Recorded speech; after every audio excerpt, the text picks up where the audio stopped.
Basic जो यहाँ पे प्रॉब्लम थी, इम्पोर्टेंस ऑफ मैनेजमेंट देखना था कि इम्पोर्टेंस ऑफ मैनेजमेंट क्या है। कुछ स्टूडेंट्स को ये प्रॉब्लम हो रही थी कि मैनेजमेंट से रिलेटेड जो है वो एक्सप्लेन किया जाए। तो इम्पोर्टेंस ऑफ मैनेजमेंट की अगर हम बात करें तो why study management, what is the importance of management. Importance of management basically importance अगर देखी जाए, बेसिक अगर डेफिनेशन अगर देखेंगे, what is management, management related to your home. अगर हम बेसिक एग्जांपल देख लें, आपके होम की भी अगर बात करें तो वो भी जो है वो एक बेसिक एग्जांपल है मैनेजमेंट की।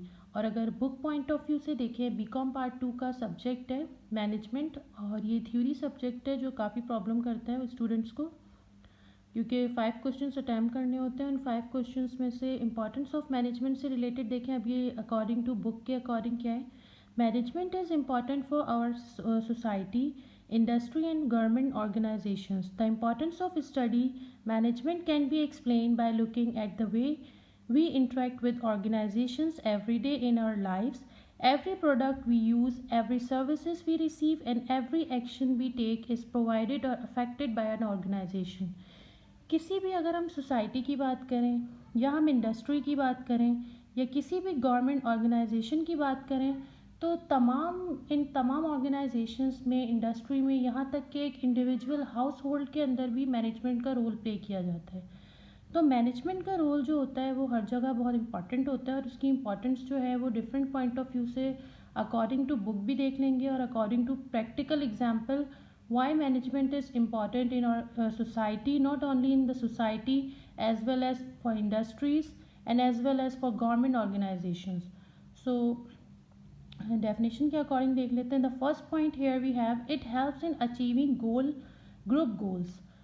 If we are talking about that, what is management in the achieving group goals? For example, if you are in this class, if you are in your home, so everywhere management play a very important role. According to the definition, it arranges the factors of production. We have four factor of production. The first is land, labor, capital, and organization. These four are the factors of production.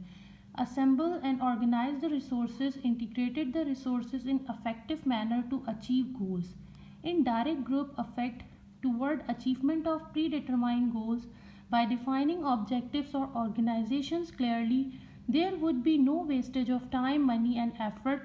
Management convert disorganized resource of man, machines, money, etc. into useful enterprise. These resources are connect ये तमाम resources जो होते हैं आपके management से connect कर रहे होते हैं।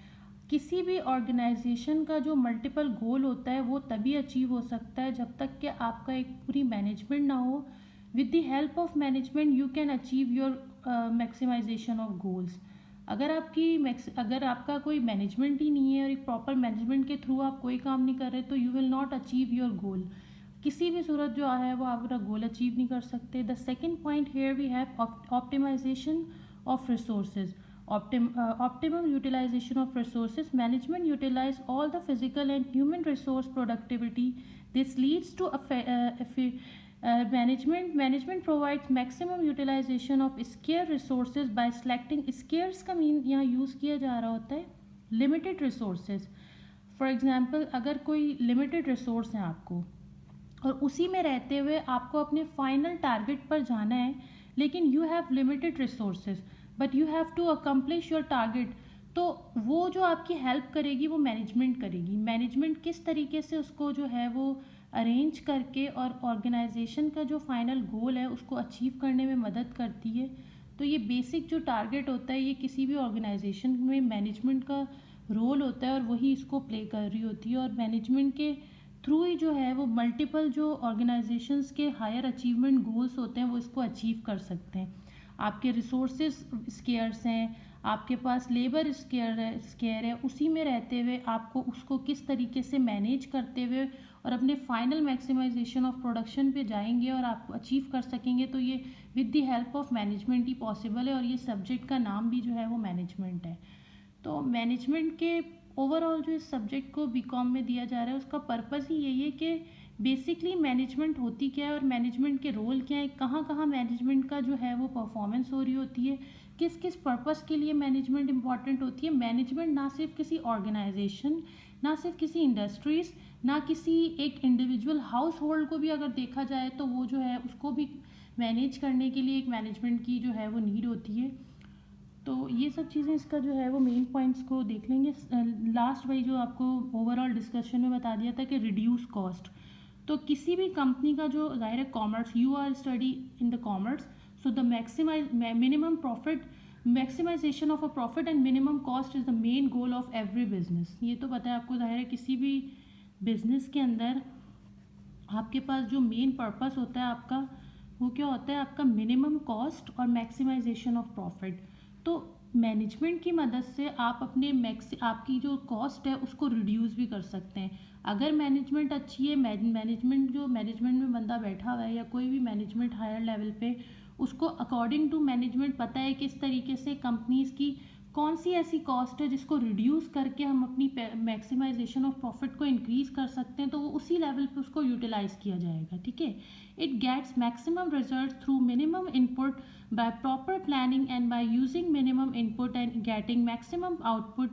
Management uses physical, human and financial resources in such a manner which results in best combination. This helps in cost reduction. और इसी की मदद से आप देखेंगे कि मैक्सिमम रिजल्ट्स किस तरीके से पॉसिबल है। आप क्या इनपुट करेंगे कि जब उसका आपको जब रिज़ल्ट आएगा तो वो अकॉर्डिंग टू आपकी जो है वो मैनेजमेंट ट्रेनिंग अगर ठीक होगी या मैनेजमेंट टेक्निक्स ठीक होंगी, तो जैसा इनपुट होगा और आपका पर्पस क्या होगा, रिड्यूस कॉस्ट, तो वो भी मैनेजमेंट की ही मदद से पॉसिबल है। Without management efficiency, without the management working, you can not reduce your cost.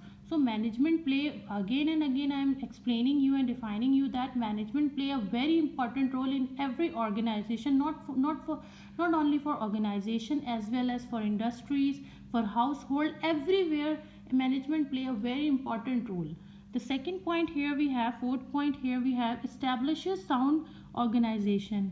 No overlapping of efforts, smooth and coordinating functions to accomplish sound organizational structure is one of the objective of management, which is in the tune of with objective of organization, and for fulfillment of this it establish effective authority and responsibility relationship, who is to who can give instructions. Management fills up various positions with right persons having right skills, training and qualification. All jobs should be clear to everyone.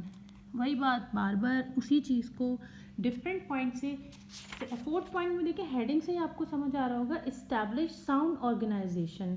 Organisations के अंदर हमारा तमाम commerce, जब starting किसी भी student को, commerce के student को, जब हम अब बीकॉम लेवल पे तो आपको ये नहीं बताया जाएगा कि भाई कॉमर्स होती क्या है। कॉमर्स का एक फर्स्ट ईयर के बच्चे को ये पता होता है कि कॉमर्स क्या है, उसी को लेते चलते हुए माइंड में रखते हुए वो बीकॉम में आता है, और बीकॉम में उसको ये चीज़ एक्सप्लेन की जाती है कि उसके बाद जो डिफरेंट सब्जेक्ट्स हैं उनका जो मेन टारगेट होता है वो मैक्सिमाइजेशन जो है वो प्रॉफिट होता है। तो यहाँ भी किस तरीके से अपनी साउंड ऑर्गेनाइजेशन को किस तरीके से स्मूथ लेके कोऑर्डिनेट करके डिफरेंट एम्प्लॉयज़ के साथ और उसका एक स्ट्रक्चर बना के और मैनेजमेंट की जो फाइनल गोल्स हैं उसको अचीव करना।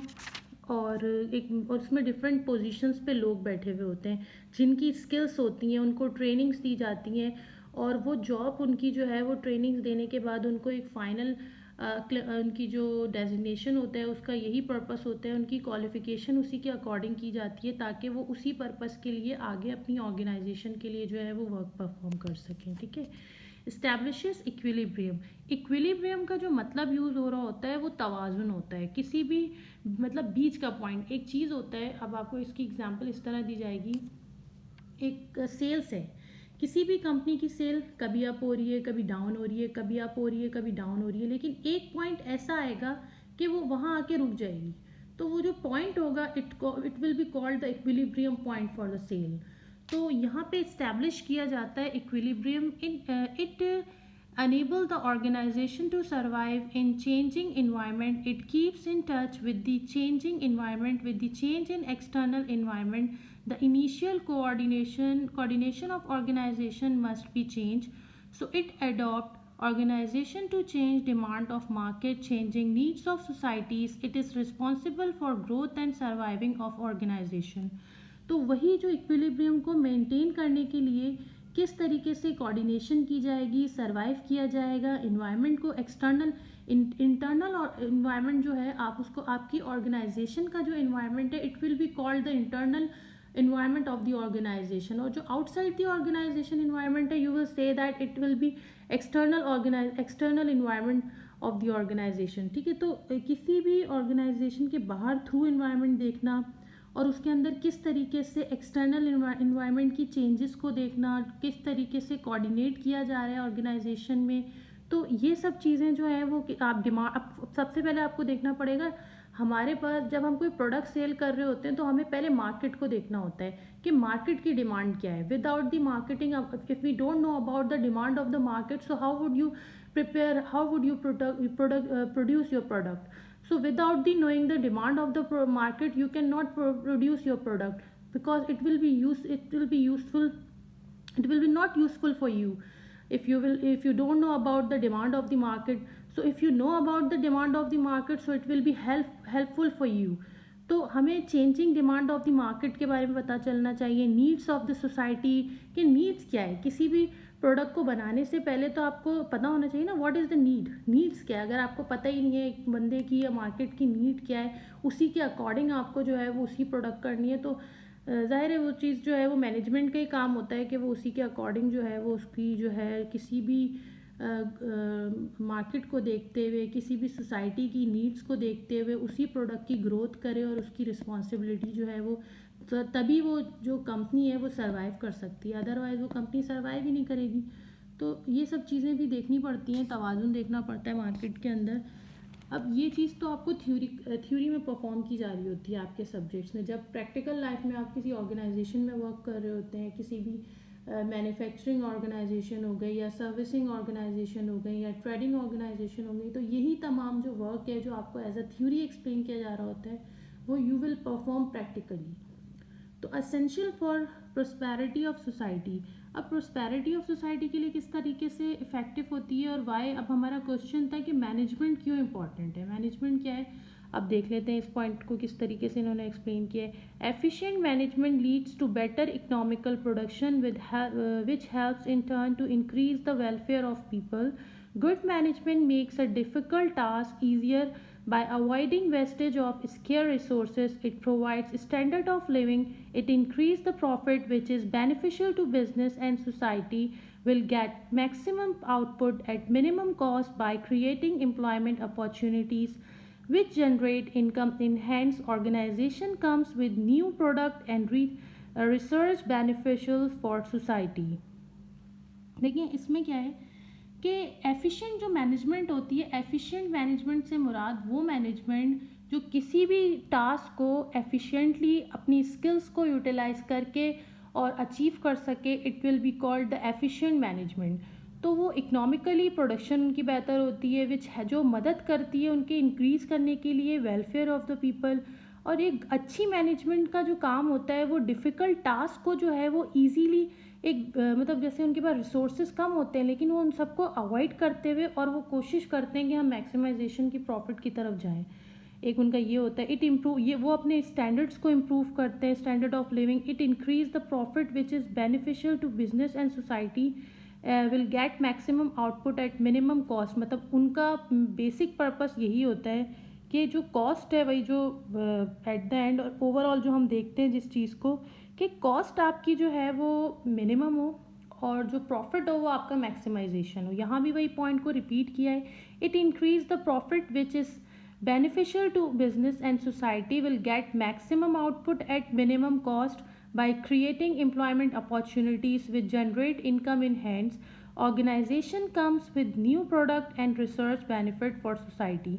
और इसी तरीके से आप किसी भी ऑर्गेनाइजेशन में न्यू प्रोडक्ट्स हों और वो एक उनकी रिसर्च के अकॉर्डिंग जो हो और जो बेनिफिट्स हों किसके लिए, सोसाइटी के लिए. आप कोई भी काम कर रहे होंगे तो आपका जो प्रॉफिट है और जो टारगेटेड होगा वो आपके कौन होंगे, आपके कस्टमर्स होंगे. और कस्टमर्स को वही नीड ऑफ द सोसाइटी देख के, तो ये सब मैनेजमेंट का रोल होता है कि किस तरीके से वो इन तमाम फैक्टर्स को कवर करते हुए और एक इसको एफिशिएंट बना के और उन्हीं की परफॉर्मेंस की वजह से जो है ये इफ़ेक्टिवली वर्क करती है। Thank you.